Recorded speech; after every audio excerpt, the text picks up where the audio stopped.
Around a year ago, Tunisia was at the vanguard of what became the Arab Spring. Since then, the country's had its first democratic elections and its people claim to be free. But hotels are empty and the beaches deserted. This week, we ask, how is the tourism industry there trying to revive its fortunes?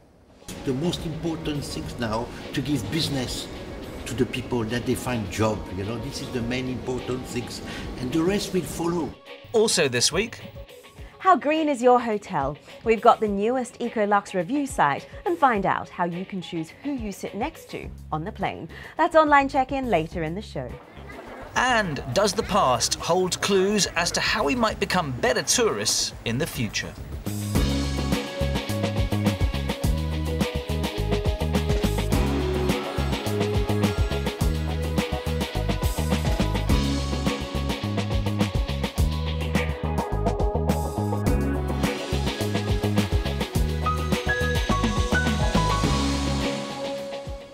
Hello and welcome to Fast Track. I'm Rajan Datta.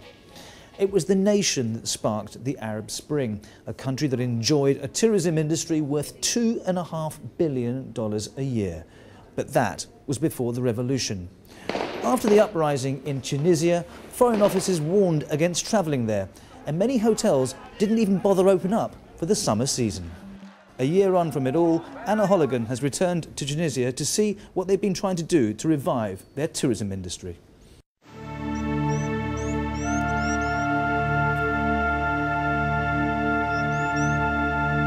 This is the image Tunisians want tourists to remember.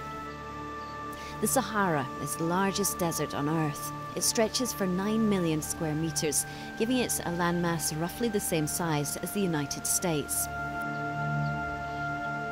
The Bedouin tribes have roamed these lands for thousands of years. In more recent times, they've been relying on curious tourists for their income. Even out here, the revolution is having an impact.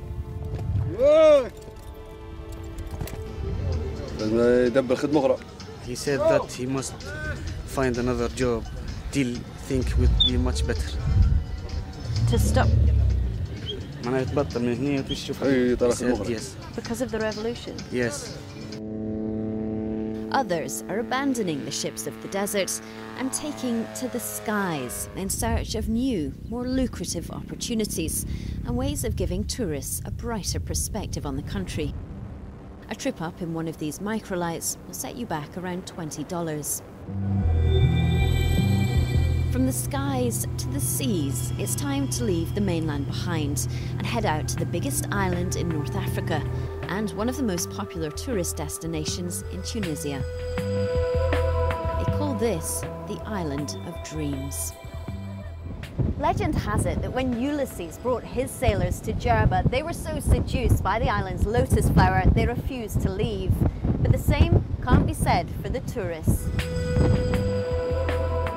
Since the revolution, thousands have deserted Jerba's deck chairs in favour of less volatile destinations. Visitor numbers here have fallen by more than a third. Hotels have been forced to cut their prices, with some dropping from around $30 a night to just $15. Last summer, many of them didn't open at all. Now, hoteliers here say it's crucial the country comes together to rebuild the industry. The whole country has to put on a Marshall Plan to start again to do big projects, to give the most important things now, to give business to the people, that they find job, this is the main important things, and the rest will follow. But the recent election of Ennahda has done little to restore confidence within the tourism sector. Many fear that foreigners may be scared away from a country governed by Islamists, and that the introduction of strict Islamic laws will put an end to traditional Western pleasures like bikinis and Bellinis on the beach. Some, though, say there's nothing to be afraid of. Alcohol is still distributed and even cheaper than usual because the economy, the tourism is going a bit down. So I didn't sense any change of policies regarding clubbing or partying or bikinis or monokinis or anything like that so far. It's a democracy, so it's up to democracy to decide. And when people know that there are jobs behind that, that there are economic opportunities, I don't see Tunisia's policies changing anytime soon. Islamists too have tried to reassure secular Tunisians that they have no plans to impose religious values on foreign visitors, and that they're well aware of the value of tourism, which accounts for more than 7% of its GDP. Back in the capital, Tunis, peace here too has come at a price. Down in the Medina, salesmen like Karim are still anxiously waiting for the tourist faith to return. Business now is difficult, but with time is better in the sense because the Medina business is more for the people with the tourists, many tourists, because it's artisanal people. These cobbled streets are unusually quiet. According to official statistics, total tourism here has fallen by 40%. Even a year after the revolution, some countries are still warning against all but essential travel to Tunisia. Most accept it will take time to restore their pre-revolution appeal. You feel that people are so in difficulty, economic difficulty, and at the same time, they are happy. Before the revolution, it was the opposite.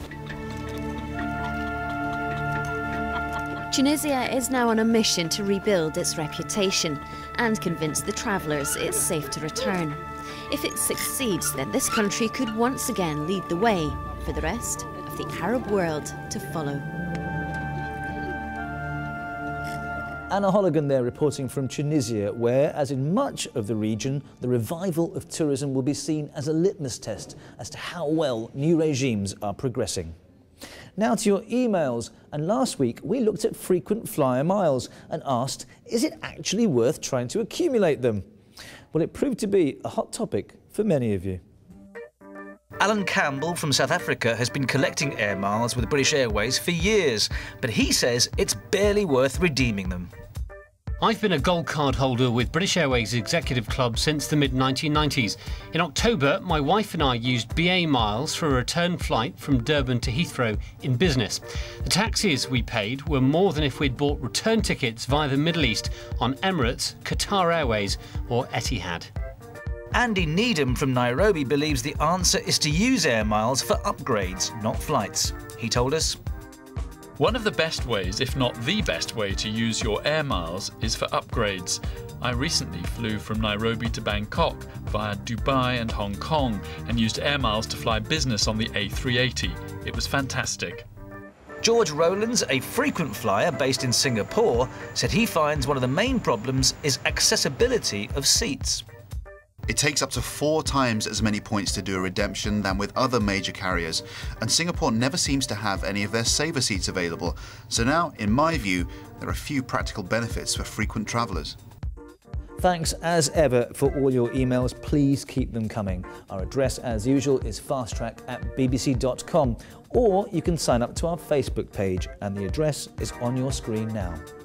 Right, let's see what else is making news in the world of travel this week. Tourists in the Kenyan capital Nairobi have been warned to exercise caution and be vigilant in public places after the country's government raised the terror threat level. Officials fear Somali militant group Al-Shabaab may be planning an attack. People travelling to the country are also being advised to avoid coastal regions near the Somali border. Freak snowfall has stranded tourists at ski resorts across Austria, southern Germany, France and Switzerland. Authorities are working to clear the drifts that have reached 5 metres in some places. If you're planning a trip to the slopes, make sure you check the road and rail routes before you travel. The Guggenheim Foundation has announced it wants to build a $178 million museum in Helsinki. They say the city lacks a significant art collection and that this site would draw tourists. But the plans are still waiting for the backing of the Finnish government. They'll be deciding whether the proposal will go ahead in the next few weeks.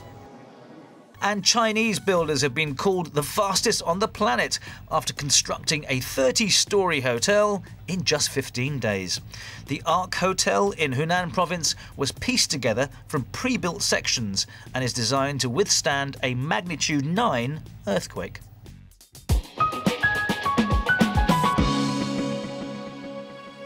Don't go away, because coming up after the break, going green online. Plus, should we change the whole way we approach travel and being tourists? A big question. Let's see if there are any answers after the break.